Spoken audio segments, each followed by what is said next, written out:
Man, this is Deion Dawkins, man, and you're listening to The Scoop on OwlScoop.com. You already know.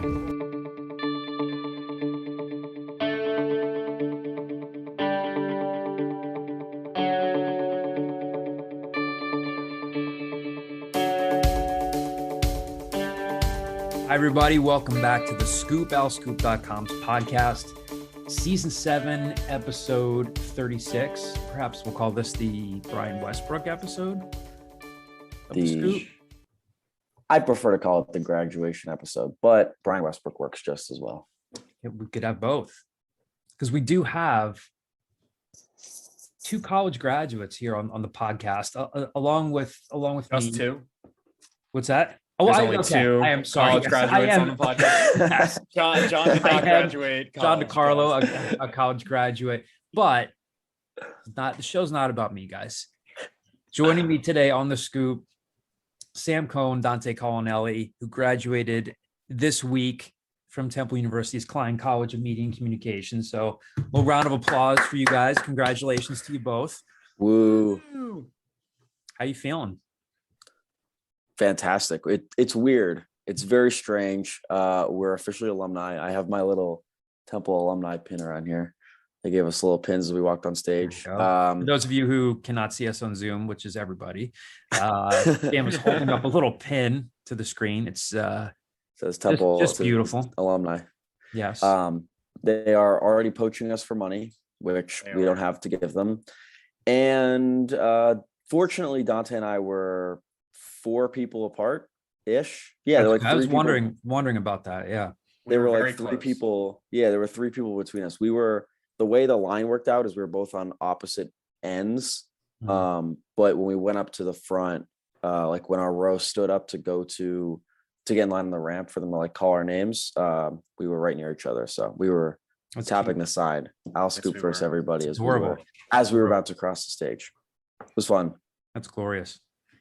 Dante, your thoughts on being a college graduate? It feels weird. I've never liked school, so I'm happy about not being a student anymore. No, it's true. Like, I'm not good at it, so it's always been a nuisance to me.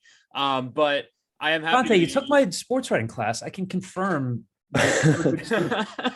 Well, I'm good at very specific things. But it feels. I have a very weird. Specific set of skills. Yes, it is writing stories about rock climbing club. Can you for say my a very final specific project? You say a very specific set of skills. Can you say it in the Taken? And not no, Liam Neeson's voice. I can't do a good Liam Neeson impression. I feel like that's where you come in. Oh yeah, because I'm always doing Liam Neeson impersonations with you guys. I will find you. And I will kill you. You should hear him do it. You should hear Seth MacFarlane do it as Kermit the Frog. It's very, very entertaining. Oh my God. Anyway, Anyway, we don't want to get Dante, too far off track. Dante, back to you. I was just gonna say it feels really weird. I have really like nothing to do. I don't have a job. I'm not a student. I am just like vibing, it's just like it's just very, very odd. Can't remember the last time I had this little responsibility in any way, shape, or form. It's just very, very odd to have my entire day. Because I was like, oh, what time am I going to get up tomorrow? And it's like, it doesn't matter. Who the hell cares? Like, like stuff like that is like very new to me. So yeah, I don't know. It's just weird. Kick back, kick your feet up, watch the Sixers disappoint you in Game 3 of the Eastern Conference semifinals tonight, despite the imminent return of one Joel Embiid. Maybe. They think. We'll see. Speaking of big men, how's this for a segue? Wow. Got some potential Temple basketball recruiting news for you guys. And this is one of the reasons why you tune into The Scoop, right? For the latest and greatest information. So more so the segues, but that too. The segues as well. Yeah. A lot of things really, but right now we're going to go with this great, fantastic, magnificent segue into some recruiting updates here. So as you know, Temple's been very active in the transfer portal.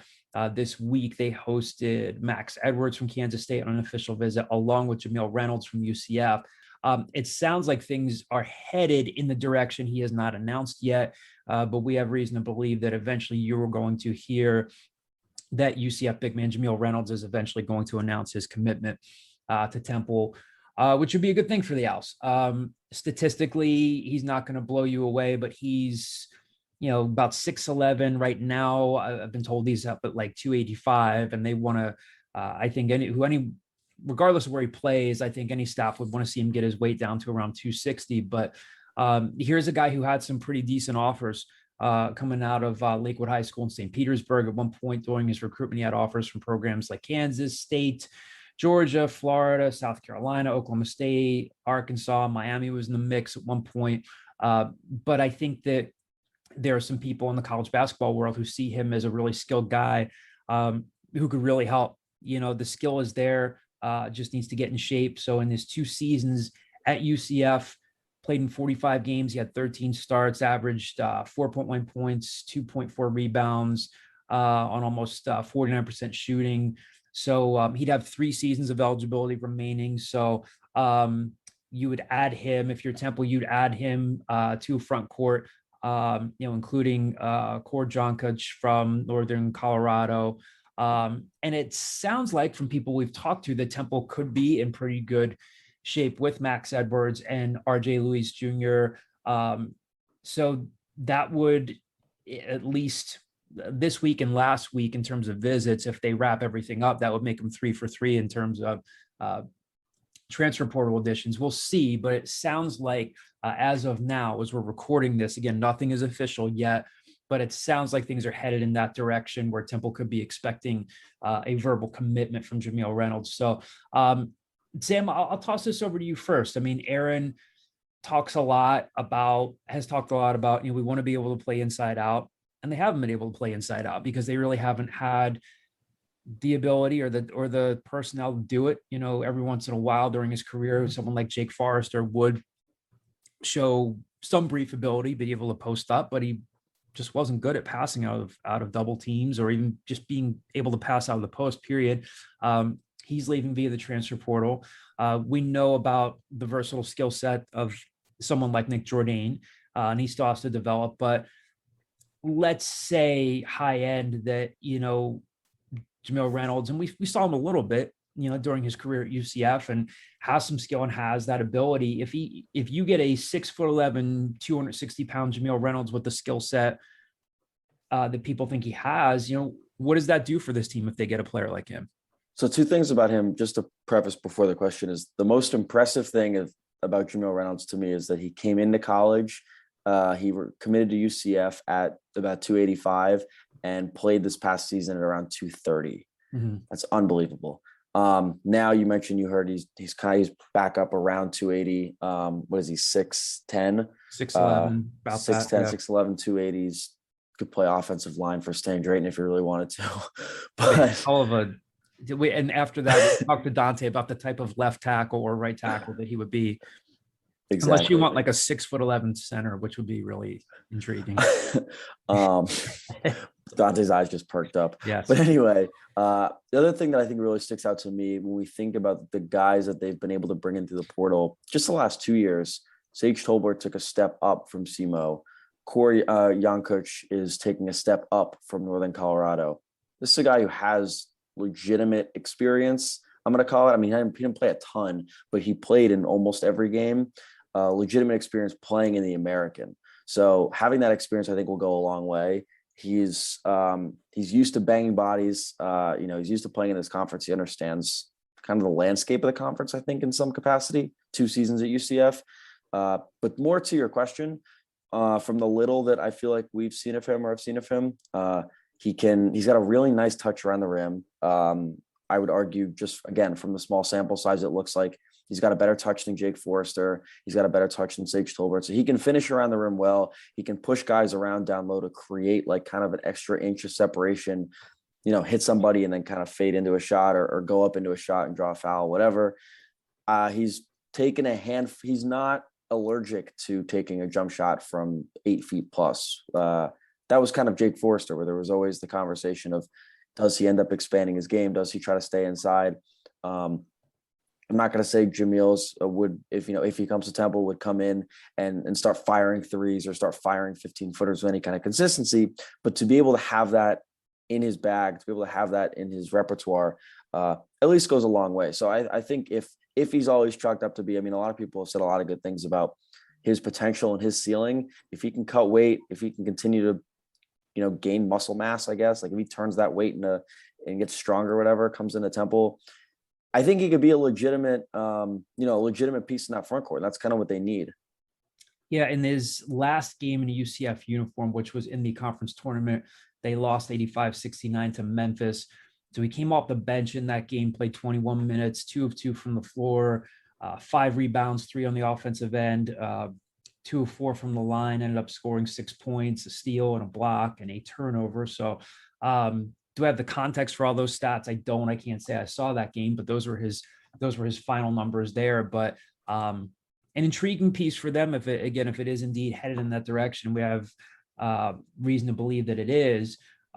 That's a second front court piece for you there. And all along we were hearing from people we had talked to that they wanted to add 2 bigs, one that was a little bit older, who could step in and play right away, one that had a defensive presence to him, some shot blocking presence to him, and then a younger, more developmental guy. And if that is the way it plays out here, it seems like, we don't have access, of course, to their actual recruiting board, but, Korjankic would maybe be that older guy that's going to play right away with 1 season of eligibility left. And it's not to say that Jamille Reynolds couldn't play right away as well, but so if they add him and his commitment is indeed imminent, then you've got your two bigs right there. And then of course it will be intriguing to see them add a player like Max Edwards, who didn't play redshirt this year at Kansas State. I think I said in a previous pod, maybe I'm making this up. I don't know if I said this or if I just said it to you guys, kind of, if you're a longtime Temple fan, like his body type might remind you of like Mark Karcher, who's like 6'5", 220, RJ Luis Jr. Again, they've been recruiting RJ for a while. Sam talked to him, probably a month and a half ago, right? Yeah, about hoping to try to connect with him now that he's back from his official visit, hoping to try to connect with him in the coming days too. Yeah, a guy that, a few people I've talked to have seen him play, people in the scouting industry really like him, think he has a chance to be a pretty good player. A guy that can shoot it, guy with good length and athleticism. He had visited St. Bonaventure prior to visiting Temple. So again, a decision from both those guys could also be imminent. I think you would hear something on Jamille Reynolds first before you hear something from these guys. But it sounds like things are starting to pick up. I think, at the start of, when guys were hitting the portal, fans are saying, that's what's going on. They're getting lapped by these other programs. And I think we've said on a few occasions, obviously if you can get somebody right away, it's great. But in other days, other weeks, other occasions, it's kind of like playing the long game, because you never know who's going to pop up and who's going to add their name to the portal. So we'll go right into the basketball mailbag here, because we have a couple of mailbag questions that are basketball specific. The first one comes from, again, these are screen names from allscoop.com subscribers. The screen name is Villanova Fan 35. If the season started today, would the team make the tournament? I guess he's assuming if the roster as is, like currently constructed. So yeah, if the season started today, no, they would not make the tournament, because they have not had a chance to have a single practice with any of these guys. But to what the question probably means, literal Sam Cohn, L Sam Cohn, with his answer there about the roster, do they make the tournament? That's a really good question. I hate that I'm going to give this answer. I genuinely have absolutely no idea, because Emmanuel Okpomo could have come in last year and been this 6'10" rim protector that they want him to be, a lockdown defender in the interior. So even if he ended up being the kind of guy that they were playing 4-on-5 offensively with, what they wanted him to be defensively would have been huge for them in the interior against bigger teams like Houston, Cincinnati, whoever. We don't really have any idea what Temple's about to actually get in core. We can really only speculate. If they end up landing Jamille, We can really only speculate what he'd be able to give in year one. If they're able to land Max Edwards, who, John, would he have to sit a year, or did I make that up? No, Max would not have to. You're thinking of the guy from that they recruited as a transfer out of Siena. Why am I? Colby Rogers, who committed to Wichita State. So correct. Colby Rogers, is the guy that they had that regardless of where he's going would have to sit out unless, like I said, unless Wichita State somehow pursues a waiver and says that Cornfield's appeal to him. So right now, I think we're really speaking in hypotheticals. Because if it's what we do well in the mailbag, we were put in this position by Villanova Fan 35 to speak in hypotheticals. So here I'm going to get to an answer at some point. If they're able to land Max Edwards, who knows what his role turns into in year one, whether he becomes the Ty Strickland-esque role from first couple games of the year, where he's your fourth or fifth guard in the depth chart, but gives you 15 minutes of a spark plug and a good defender. We don't know that. If they're able to land RJ Louise, would he play at all? Would he craft a role at all? Is Hysier Miller your day one point guard as of now? Because anything can change. With all that being said, my line between them being a fringe tournament team and them being exactly the same as they were this past year, barring any health, any injuries, whatever, any health altercations, is do Hysier Miller, Dame, and Caliph work together? Mm-hmm. Because we've talked about a ton. Do Jeremiah, Dame, and Caliph all work together? So now that Dame took that step up, has hit multiple game winners, knows he can be a 20, close to a 20 point per game guy. How do him and Caliph play next to each other? I think Hysier is a great fit to be the point guard there among those two. So the question is, how do those two play together? Something we've talked about the last, 2-3 years, whatever. And then the other thing is Zach Hicks. I think, Ja probably takes a step forward. Hysier probably takes a step forward. Cale's probably the same guy that, if not better. Dame's probably the same guy, if not better.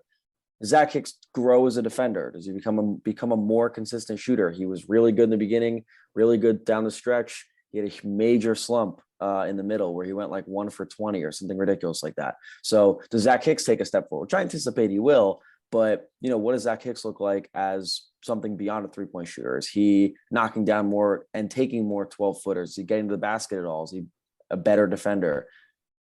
All that's to say, that's kind of the line for me between them being the same as they were this year, or them being a tournament team. Is that the last thing being, do they round out that front court? Do they have a front court piece they can consistently rely on? Dante? Well, instead of asking more questions, I'm just going to answer the one given. Sorry. That was too easy. No, Sam be nice to me, Dante. Sam took the answer. You guys were just sitting 4 seats apart from each other and rejoicing in a major life milestone. And then Dante just shanks. No. See, Sam took my approach to most of these questions. That's usually the approach that I take. So I'm really just yelling at myself. I'm going to say no, because the question is, do they make the tournament with the roster right now? And the roster right now, I don't think makes the tournament. I'm not the basketball analyst that Sam is. He knows significantly more about the game than me. But I think if you're looking at this team, obviously they lost some guys in the transfer portal and they're going in, but I don't know. I'm just not that confident in some of the fits and some of the prototype players that you're bringing off the bench. Obviously getting Battle back is going to be huge, but I don't know. This doesn't strike me as a tournament team, even if they add some of the pieces that we talked about, just generally speaking. I think that, I think you need a big step up from somebody like Jaleel White on the offensive end of the court. I think he's probably where you want him to be defensively. But I think you're going to need more from him on offense, even getting Battle back. Miller, might take him a second to adjust to being the starting point guard, even though he was in that role for a little bit last year. I think it's different when you know that you're the guy long-term. It's not just, you're here for a couple of games and whatnot. So I don't know. I don't think they're a tournament team right now. But who knows? Maybe they add some more players and this roster looks a little bit more rounded out. Pomo was also pretty much non-existent last season because he dealt with a neck injury for a majority of the season. So he's also a big question mark, I think. Yeah. I'm going to say, I'm going to include, we can include Korjankic in the conversation because he has committed. And I'm going to include Jamille Reynolds on the roster, even though he's not technically there yet. Well, I'll answer within that context. The season started today. Would the team make the tournament? I say yes, they will, for a few reasons. Number one, they have to. I mean, they have to do it in year 4. I mean, if they don't make the tournament next season, the upcoming season, I think then things are starting to enter disappointment territory. I've talked about this before. If you want to establish benchmarks, Temple fans like to establish Villanova as a benchmark, and they have just not closed that gap in any way, shape, or form.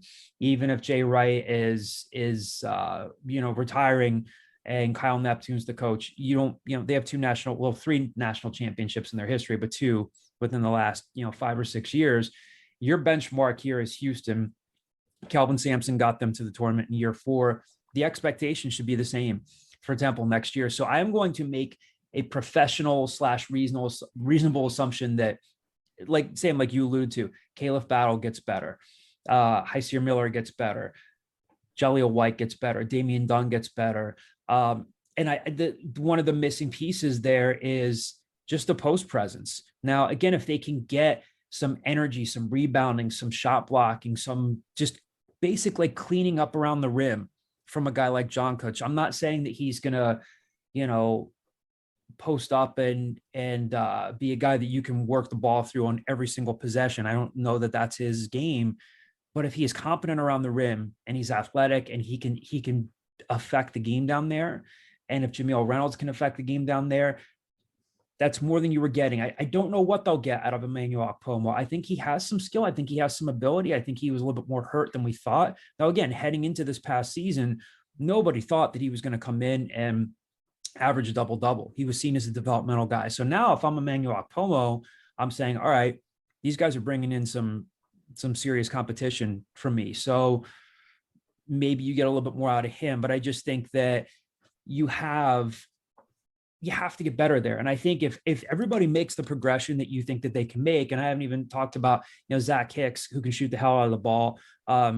He was a willing defender and he was a willing rebounder. And if you can get more out of Nick Jourdain, I don't see a reason why they shouldn't be a tournament team. And with that, Kyle Gauss has entered the waiting room. So now Kyle is going to join us and we'll just hit him. We will hit him with that question right away. There's Kyle Gauss wearing a backwards Sixers hat. Kyle, you've caught us answering the mailbag. John said, here's Kyle. We will hit him, and then pause to wait for Kyle's audio to connect, and then said, we will hit him. We will not literally strike him. We won't actually hit him. So Kyle, we're answering Villanova Fan 35's mailbag question here. If the season started today, would the team make the tournament? So we're doing this under the understanding that we believe that Jamille Reynolds will commit. He hasn't officially committed yet, but let's say Jamille Reynolds joins this roster and you add him to the mix of players that they have. Would Temple make the tournament? Just so you know, Kyle, the season does not actually start today. They'll be able to practice together before the season starts. Oh man, that would be bad. And hello, by the way. Oh, hello. No. I think they're still missing. Who's the guard off the bench is the question. Who's the Ty? When Ty Strickland was good and there was a scoring option off the bench, who is that guy right now? Does it become Max Edwards from Kansas State? Is it somebody else that I'm blanking on right now? Does that kick start right now? Even with those two, they have 9 scholarship players right now. Yeah, I mean, I've seen a 9 scholarship Temple team before, and it did not go well. It was a 9-win team that Jimmy Fennerty practiced in every game as a grad assistant. You do make a good point, because right now you don't have. I mean, I think they really don't have. They don't have a backup point guard. I think they would have to get. Yeah, they kind of do. I mean, like they basically do. Like Jaleel White can be a backup. Well, that's what I'm saying. Like, but let's say you start. Let's say, and again, this is all hypothetical. Let's say you start Caleb, Fabe. Caleb, who's not currently on the team. Yeah, okay. So that's also a good point.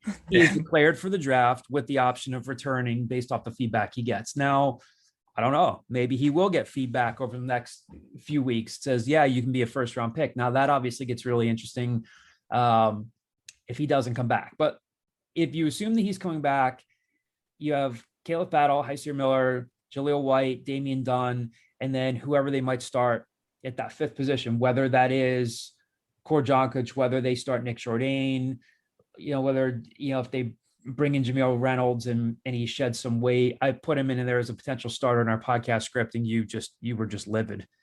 I wasn't livid. I wasn't livid. 7, 8, 9, 10, 11, 12 question marks in our Google Docs comment.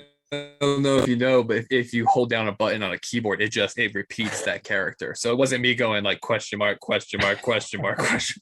It was me holding it for half a second. Regardless of your process, there are 12 question marks. I just view him as a developmental guy, despite the fact that he's played in this league. I don't think that core has come here from North Colorado to sit on the bench for a year. I think the expectation is that he has the inside track to start. Am I wrong? Yeah. I don't know. I'm not a basketball coach. No, that's just what my gut tells me. So let's assume like one of those guys maybe is that 5th starter. I do think I guess if Fabe's off the floor, then I guess Jaleel White handling the ball, doing the ball handling responsibilities there. And again, I mean, other guys could bring the ball up the floor, but I know they want Ja to be that kind of guy. But you don't have a Ty Strickland right now. And regardless of how up and down Ty was, I mean, he could give you some important minutes there. So I don't know. I had said yes. I think they make it because I'm going to make an assumption that everybody gets a year better and that they just need a little bit of help in the paint. But I could be wrong.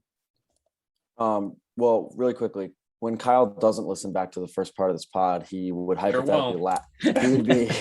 He would hypothetically laugh when the first half of your answer to that mailbag question was nearly identical to the answer I gave. So great minds. It's almost like I've sculpted you for 3 years, Sam. Almost. Kyle brought me into this world. You can take me right out. But I think we're not talking enough about Nick Jourdain, who took a huge step from year 1 to year 2. He dropped off and fouled out a lot at the end of year 2. And Nick's got to stay on the floor. My question is, does he become the Jake Forrester question of can he stay on the floor and can he provide in those minutes that he's on the floor? Or does he both revert back to the earlier in the season that takes a step forward, Nick Jourdain? Like, was that a fluke 8-game stretch period of time, or is that the Nick Jourdain that we're going to continue to see? That's my big question, because they're going to really last thing. They're going to start a different center against different teams. They did it this past year with Erasmus started, Emmanuel Akpomo started. Based on matchups, they're going to start a different big man. The other 4 are probably going to stay the same. They really like Nick Jourdain when they go small ball lineup, so he'll probably see a good chunk of minutes in that kind of lineup. The question becomes, so in the question of like who's your starting 5, it's going to vary. It's probably going to be all of the guys that we mentioned, but predominantly I would say if Nick Jourdain takes a step forward or plays like he was middle to early of this past season, he definitely sees a good chunk of starts. And then, we talked, Kyle, before you got on, we talked about Akpomo was a non-factor this year because he was injured for a good portion of the year. What does he look like? We really don't have a great sample size or a great sense of his contribution. And then, how does Core take the step up in the span of, he has 1 season to do something here at Temple. How does he take the step from the Sun Belt Conference, I think, to the American? And, if Jamille commits to Temple. Is Northern Colorado in the Sun Belt Conference? No, Big Sky. Sorry, yeah, I was like, Jesus Christ. Sorry. No, not you. I was wondering. I was like, is conference realignment so ridiculous now? No, they're in the Big Sky. They're in the Big Sky. Very exasperated Kyle Gauss. I was thinking I was the one that was out of touch. So Core is taking a step up to the American from the Big Sky. How does he handle that transition? We talked about Kyle before we got on about Sage Tolbert making that transition up, and wasn't really what they were hoping or expecting from him.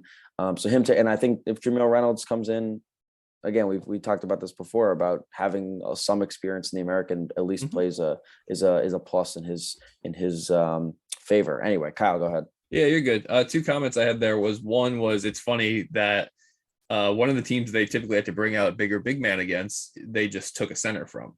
Like UCF is traditionally one of the teams that got crap. You got the burly guys got to start tonight.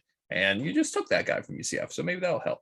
And then 2, it's funny that once you kind of said it, I guess I agreed. But in my mind, if you had asked me, I wouldn't have categorized the reasons why Nick Jourdain can't stay on the floor as the same reasons that Jake Forrester couldn't stay on the floor. Right. I think a lot of times Jake Forrester couldn't stay on the floor because he got exposed at times. I mean, he, especially on offense, he was easy to kind of take away when they were going for, and he plateaued early in his career. So I think that also got him in foul trouble. Sure. Being a poor interior defender got him in foul. That's kind of the connection I was going for. But I get what you're saying. No, like I said, once you verbalized it, like it made sense to me. But in my mind, my gut wouldn't have categorized those as the same thing. I think Nick Jourdain's ceiling is higher than Jake Forrester's, which allows you to. His ability to rip jerseys is also. It's elite. It's an elite. if it was baseball, it's an 80 on the scouting scale. He's very good at it. Although I just saw that in the NBA like last week too, and I forget who it was, but somebody ripped that. I think it was during a Sixers game. I wanted to, but I think it was. Oh, it was Scotty Barnes, wasn't it? When he got hurt, or something? There was somebody on the Raptors, wasn't it? Maybe. Yeah, I thought it was Fred VanVleet. Oh, that sounds right. Yeah. If you ever were covering a game and you just knew that you had mailed it in and thought you were, I already know that Kyle's just going to give a sarcastic answer and say he doesn't care. But you felt like you just had a really bad day in the press box. Would you just like take off your quarter zip and just rip it in half and be like, First of all, you keep my quarter zip out your mouth. It is a staple of covering a Temple. I typically also wear a quarter zip on covering a game. It's light, it's comfortable, can also keep you warm. You get 2 versions of John DiCarlo. One is Q-Zip John, and 2 is like Primark or Old Navy sweater John that he's rocking right now. Those are the Johns. It's a Banana Republic sweater. Oh, well, la dee da. Somebody's in I-bonds. Yeah. You have anything else after that? Or? No, that was it. To answer your question, would I rip a quarter zip if I was frustrated in my performance? No, I think I'm too pragmatic. I think in my mind, I would immediately regret it. And also, it'd be embarrassing in like a link press box, right? Because then you got to go down the elevator. You have to like try to not hold the elevator for somebody you don't like. You go down there, you go all the way down to press conference. You have a ripped shirt. You got to go through. It's a whole ordeal. Becomes a to-do, and I'm just too old and too tired at this point to put up with things like that. Never too high. Did you guys ever never too low? Did you guys ever rip a jersey or like break a bat over? Meg doesn't think I have emotions. She thinks I don't get high enough and don't get low enough when things happen in my life. So fair. Jordan was just born. Be more excited. Oh, so I've told you this before. I had a photo. We've taught Jordan to shake his booty where he puts his hands on the ground and he shakes his butt. It's like he's twerking. And we got told today, like, oh, there's a photo from Jordan at his dance party today. I was like, oh God. I was like, they gotta show him twerking. But no, it's just him with a little balloon. He's so happy. A little cheese ball. Little body. Jordan makes me happy. I get highs and lows from that. And I'm sure baby girl Gauss will also give me highs and lows. Mm-hmm. Yes. Emotions. Kyle, crazy. Weird thing. Sam, Dante, nothing. Did you ever lash out playing sports? I broke a bat. Yeah. Wait. Not over my knee. Not over my knee. Wait. You were playing with a wooden bat league when you were like a kid? I used a wooden bat for BP, and we were having a BP competition with like my friends. So like we went to a field ourselves and we got like very, very competitive because we were playing on like a smaller ball field. So we could try and hit like, insane dingers. And I didn't mean to break it. Like it was not like an intentional break. I like swung and I lost on that swing. And then I turned around and I just like whacked it on the metal like bar that had like the, like the old school thing they put on for little kids. So when they hit a foul ball, it like goes straight up and it just comes right back down. So I like turned around and I really didn't mean to break. I really wasn't that mad, but it was like a very competitive event. And I just turned around and whacked it. It just broke right in half. So in gym class, a kid got really frustrated during pickup basketball and punched a cement wall and was just broken hand out for like the rest of the year. I think he actually had to go like guidance counselor to talk about like his channeling of his anger and his aggression. Yikes. Dante Collinelli, rage and menace to society in Bucks County. I one time almost got a technical.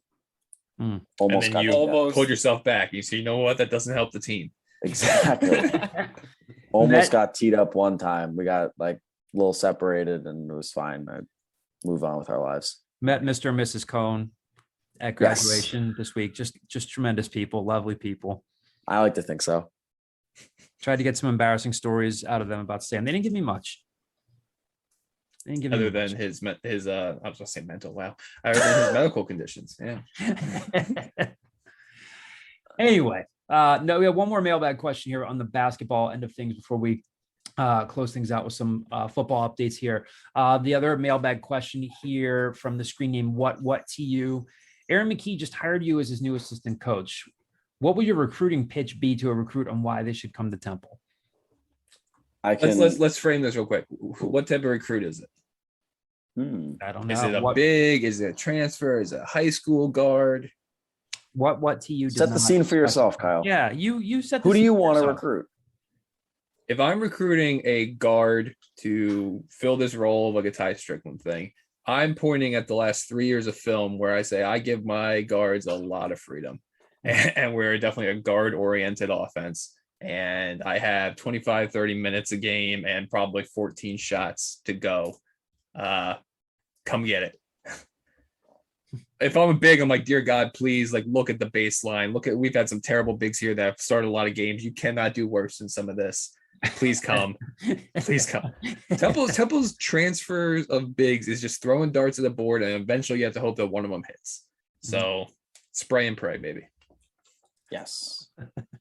I think I would go back to something John said earlier to the question, do they make the tournament this year? And John said yes, because they have to. I think, and this is sort of a broad brush of you could apply this to a couple different places.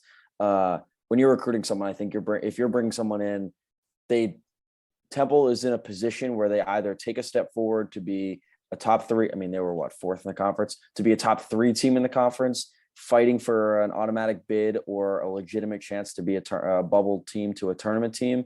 And you're recruiting someone to come in to be the difference maker, to say, this is who we have. This is what they've shown. This is what they can do. If you come in and you complement this and we give you minutes and we give you, this is what your role looks like for XYZ player filling in, in this spot, you could be the difference maker.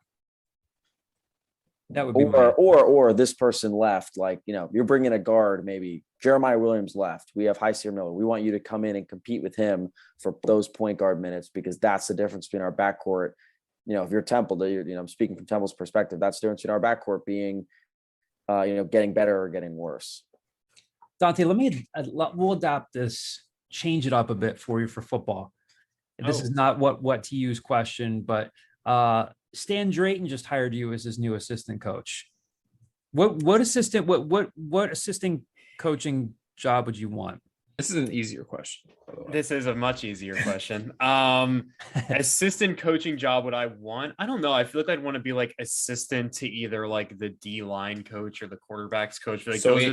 In Dante's wildest dreams here, he is an assistant to a position player. Position coach. Yeah. Way to dream big, buddy. Why not? No, because then you kind of work your way up. I don't know. You can't go on the road recruiting. You don't rack up any Marriott points. You get I don't know. No, but Dante's all about integrity with his answer here. I can respect it. What is your pitch to a recruit and why they should come to Temple? Yeah, you want to help us rebuild this thing? You want to be the guy that turns it around, right? That's really the only pitch that you can give them is look, we're tearing this down. We want you to be a really huge piece of the puzzle here. I can sell them on look, the last time Temple football was really good, the city rallied behind them. It was a big deal. We want you to be a part of this, and we think that you can really help us get us there. So I don't know. I think that's a way easier pitch than the basketball team. The basketball team is a tougher pitch right now for recruits specifically, I think. Sam, do you have a whiteboard? Yeah, I was just going to say, as you were answering the question, Sam looked over as if he was sketching something out on a whiteboard. It looked like he was either writing something on a whiteboard or I erased something. Yeah, I have a whiteboard. I don't know how to tell you guys this, but I also have a whiteboard in the same spot that Sam does, right? Yeah, what? He's basically don't want me with this, but like he No, thinks I'm that gonna the way let you you. did it, you looked like Steve Buscemi when he's crossing off a list in Billy Madison about who to kill. You're like, yeah, done. Like Dante's off the list now. He's good because he gave the right answer. No, I didn't Well, have a yeah. whiteboard when I was 22 years old. I can assure you that because I was living in.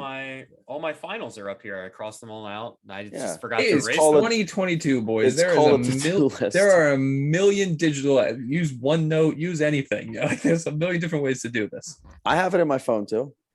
Yeah, I really use it when I write as it on the like whiteboard, it automatically goes to my phone. That's not true. It's a lie. You're trying to pull one over on me. Sam Although, invented like a new now, app. let me ask you this: when you guys were in high school, were there whiteboards or was like the smart boards or whatever that they have now? Smart boards. we had Yeah. both. By I high had school, chalkboards. by high school we had smart boards. They came in around middle school. Yeah. They started being slowly implemented. And we had chalkboards, and then you had the sophistication of chalkboards where they had the thing where if you wrote once, it would write like 4 times. Remember that, John? Do you remember this? Did you say remember that, John? There'd be like a board, like you'd have like a little like rod. I'm holding a wrench for whatever reason. They'd have like a little rod, and then you would also have like there's 4 multiple pieces pieces of chalk. yes, So then you could like that.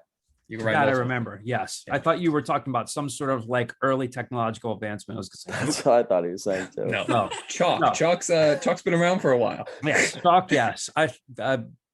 When I was in high school, email was just starting to come around. So that's where I was. So I don't know.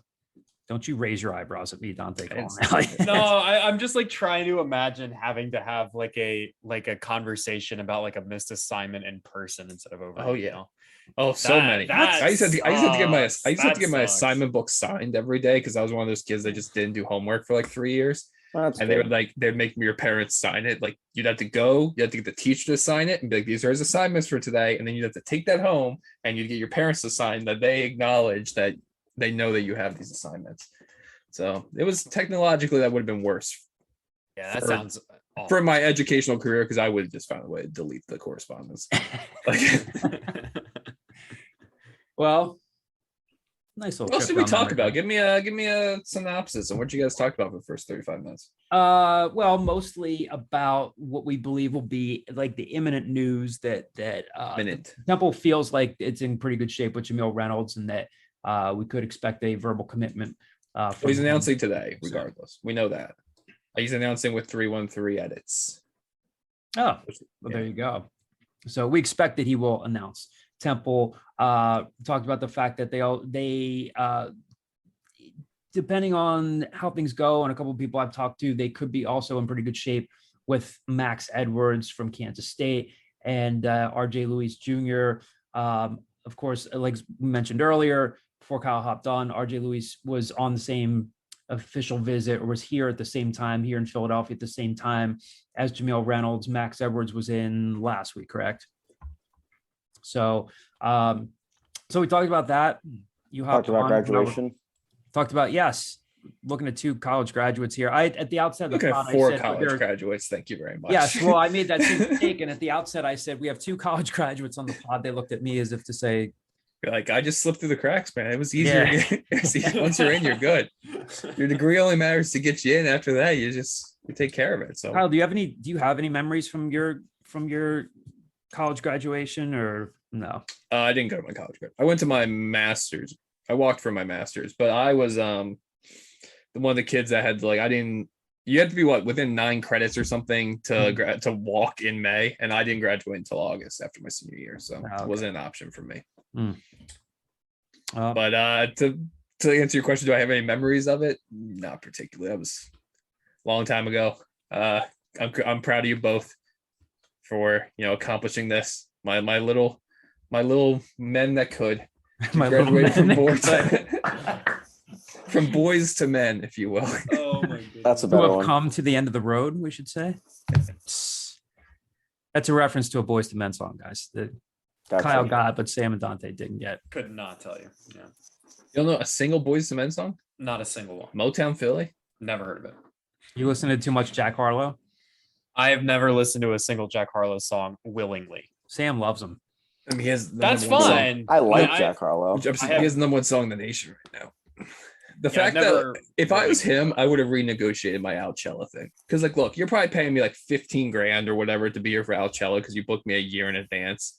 And now I have the number one song in the nation. Like, add a zero to this. Like there was no reason for a artist of his prominence to be at Alcella. He did meet Stan Drayton just before he went on stage. It's all He that. does have Justin Lynch's jersey. Yeah. But we can't get rid of these quick enough. Justin Lynch did absolutely nothing to deserve that. No, if anything, he a nice exceeded kid. expectations. He started 4 or 5 games or whatever as a true freshman Yep. and won a And game. now here we are mentioning him in the same 2 sentence as games? DiCarlo. 1 game? He won a game. Yeah, I mean, look, he got mentioned the same conversations as a very prominent artist in 2022. Yep. Anyway, so let's move along here to football. Just a couple of I thought we were done. That's why I brought it up. I'm sorry. I thought we were just dwindling down the podcast. Well, just a couple of updates here because last week, of course, on last week's podcast, we talked very heavily about the NFL draft and talked to Fran Duff. We really enjoyed that episode. So Temple did add another transfer in Jakari Norwood from Illinois. He spent 4 years with the Fighting Illini, but he has 2 years of eligibility remaining. Just taking some of this from what Dante wrote a few days ago. He's a former two-star recruit, not a two-star recruit, two-star recruit. 2 ACLs. Didn't play much at Illinois. Just had 49 carries for 244 yards, but he did average 5 yards a carry. He's a former high school track standout. So he does bring some speed to a running back room that we really still don't know a ton about. Well, what we do know about it is that anybody really has to take the lead there. I mean, there's Darvon Hubbard who could potentially take the lead there. Dante, what do you think of this addition? Is this more just a depth guy until proven otherwise? Yeah, probably. I mean, I think that this is kind of similar to what Kyle said about the centers on the basketball team. I mean, I think they're really just throwing darts at the board here at running back and seeing if any of them stick. You're bringing in, that makes it 3 Power 5 transfers in that room now? Because if Twitter is to be believed, Iverson Clement is now a defensive back. Okay, well, there you go. So Clement's out. But it is, I mean, they brought him in as a Power 5 transfer at running back originally. So, I mean, they're just throwing darts at that board to see what happens. Look, if Norwood is really, really fast and he can be, the lightning to Darvon Hubbard's thunder, I think that's a decent duo. But again, I don't know how much you rely on him to do that as a player who 4 years in Illinois Illinois, they had Reggie Corbin for a couple of those years, but I mean, they had carries up for grabs and he really wasn't grabbing them there. And again, I don't know what the intricate details of that is. Maybe he was a little bit banged up. Maybe he wasn't, or I don't know. I tried to find Illinois' film, didn't take. So again, like Norwood, if he's fast and he can break off some big plays, maybe he's a good receiving back. I don't know. There's not much to glean from his production. That room is incredibly crowded, even if Iverson Clement is a defensive back now, which sure, why not? We'll see what happens. Someone's got to emerge from this room. If not, we're going to get, 65 yards a game from Ed Sadie again this year. I think that's, probably what ends up happening if nobody, rears their head in the fall. The one addition that we didn't talk about a couple of weeks ago, again, that we didn't get too heavily into Temple football last week, was the addition of Georgia Tech transfer Adonicus Sanders. So here's a guy who I think that they do have some reason to be excited about. He had 29 catches for 362 yards and 3 touchdowns last season, averaged 12.5 yards per catch.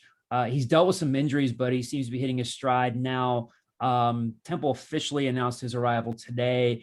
A guy that can, get some yards after the catch, block out on the perimeter. Kyle, you talked to Kelly Quinlan about this guy, right? And he said that the consensus down there is that Temple got a pretty good player. Yeah, this is probably the opposite of Jakari Norwood in the sense that you're getting a pretty, you kind of know what to expect with Adonicus Sanders. I mean, I talked to Kelly Quinlan, who is the publisher or editor, whatever it might be, of the Georgia Tech site. And first of all, he's like, I love that kid. He's tough as nails. He's got great hands. He's overcome a lot. There's one drive where it was him against Duke, I think in 2020, where he had back-to-back diving catches on the game-winning drive, including the touchdown. He's producing some big moments. And he joins a room that we've talked about this kind of ad nauseum, that there's going to be plenty of snaps to go around. I mean, they're still kind of looking for that guy, where now you've added another variable into a room that had, Ahmad Anderson, Jose Barbon, and another Georgia Tech transfer, and Nazir Burnett, and Devon Fox. That, look, of these like 5-6 guys, 3 or 4 of you are going to play a pretty significant role in this team. And I think Adonicus Sanders has one of those 4 roles locked down. I think what is nice about Sanders too is he's a very different body type and player to what they already have. I don't think you have to change the roles of anybody to accommodate him, which I think could help as well. And I mean, I agree with Kyle. I think he honestly might be the best receiver in that room, just like natural talent wise. So I think it's a really good pickup for them for sure. Yeah, and again, since we talked to you last week, not that there's anything shocking about this, Ronnie Stevenson has hit the transfer portal, a guy that they recruited a few years ago out of Montour High School. And, the physical traits look good, but Ronnie just never really put it together, played mostly on special teams. So you add him to a list that includes Chauncey Moore, Kyle Dobbins, Garrett Williams, Matt Duncan, Aldi Isaacs, Tyreek Young, maybe Andrew Garlow, maybe a bit of a Was it Trent Betty that almost got Ronnie Stevenson killed? Was that the one where it's like he just like threw it and he just gets blown up right away, and that's when he got injured? That was like 2 seasons ago, right? Yeah, it's 2020. Yeah. I think so. Okay. I think so. I vaguely remember that. I think of the people that had left in wave 2 of transfers, like the following springs, Andrew Garrow is the only quote unquote surprise. Every other person, I think you could have called 6 weeks ago and been like, this guy's going to leave. Yeah. And I mean, who knows there? I mean, Garrow was a pretty good high school player. His brother was good. Seemed to be some hope there, but we have no idea what the new staff thought of him. Maybe he just didn't have a good spring. Yeah, I mean, he's a kid who he committed to a different staff, to a different position coach, and yeah, maybe he didn't vibe with them, they didn't vibe with him. Like, yeah, Dante did use, before you logged on here, Dante used the word vibe and vibing this up because he said, I don't know what to do with myself right now. Good vibes only. Yep. Oh, because Dante's just like floating right now. Like he doesn't know what's going on. Gonna get He's going to get Dante's going to be too talented to not have a job eventually. But he said right now he's just, Real quick, not to go too far off, and his head might get a little big about this, because I was actually talking about Sam's career and life with a mutual friend of ours. And I said, in my mind, yes, this Sam, Boston Sam, in my mind, you were always going to stay in Philly. Like that always, I just assumed you were going to stay in Philly. And I was talking to our buddy and I said, I guess in hindsight, that was not a guarantee.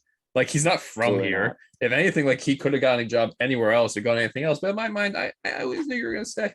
What do you see for? I appreciate that. What do you see for Dante? Do you see him sticking around here? Do you see him like Dante's going to pull a vendor where he's going to like, and he has more of a connection there. Whereas you're going to start seeing that he spends more and more weekends in Miami, and you're like, oh crap, is he going to move down to Miami? Let's find out. Wow, Dante just lost 15 pounds and looks shredded. I wonder why he keeps spending time in Miami. Oh goodness. Hollywood Dante becomes, what is it? Sam, there's a glare on your phone. We can't. He just committed. Breaking news. We told you it was imminent. Jamille Reynolds just committed. Sam already had the tweet just lined up. Jamille Reynolds has indeed committed to Temple. And Sam and Dante are college graduates. What a nice way to just tie a little bow on the end of the podcast here. Any closing thoughts? Any recently found wisdom that you guys have come across in the last couple of days since receiving your diplomas? Sam likes champagne. Is that you discovered alcohol, Sam? This is a bottle of champagne that I've not opened yet. I'll tell you what, I went to Wing Wednesday at Pub Web after graduation. That was some wisdom. That was pretty good. Yeah. There you go. Real quick, the summer after you graduate, if you're still on campus, is just like a fantastic time to like still be like, oh, I have like a real job, but then you still have the ability to kind of just like treat your body like a dumpster. And whenever there's Wednesdays and there's White Girl Wednesday at the Draft Horse, which is now gone, it was always more beneficial sometimes to go to Maxie's because they would have the same deals, but now like whatever, it wouldn't be as popular. Now the draft horse is gone and maxis might be more popular. You got to just keep finding your way to the secondary and the tertiary locations because they want to compete and they're willing to help you. I do like Pub Web more than I like Maxis. Pub Web used to be half the size that it is now. Yeah, they got a nice Dr. little. Wingard. They got a nice little outdoor patio now. It's nice. Yeah. Dr. Wingard was in the horse recently, and he has teased some plans. The rumor I've heard for a year was Chickies and Pete's, but I don't know if that's actually valid. Oh. So there needs to be Beats me. something. It can't be anything else. Yeah. Like they should have had people post their favorite draft horse memories. I would have had a few. On the record or off the record? I think I've told all these before. My wife used to wait for bartenders to go down to the other side, and she'd stick her thing under and just like reverse tap it. The guy came over and broke the tap. We used to steal Joe Camel cigarette signs from the bathrooms. It was a den of debauchery, and I miss it dearly. That's awesome.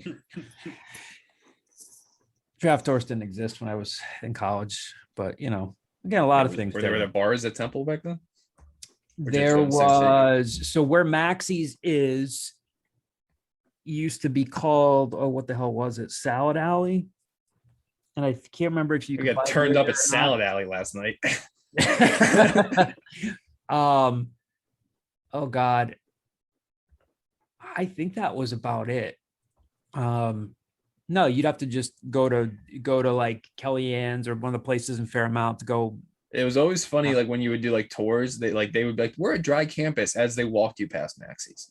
You'd be like, there's no alcohol on this campus. Like, there's Maxie's with like. Do you know about Maxie's best promotional idea ever of this past month? No, but we're really veering off topic now, but here we are closing things out. Go ahead, Sam. This is a great way to close it. Yeah. I'm going to preface this by saying I did not and would not have been able to participate in this, but they did a 30-day challenge where you have to go to Maxie's for 30 straight days minus Easter because they were closed on Easter Sunday, but 30 days of Maxie's for seniors for the month of April, leading up to like right before graduation.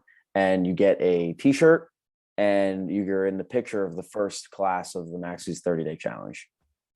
That's it. That's a terrible prize. I thought you were going to be like, I thought you were going to tell me if you did this in April, you like drank for free in May. And I'm like, oh yeah, like that would be a great deal. And like, I would crush that. We used to go to Maxie's in between classes. Like, okay, like I'm studying for this. Yeah, that's t-shirt and a photo. All you have to do is buy something, like anything. You don't have to even get anything crazy.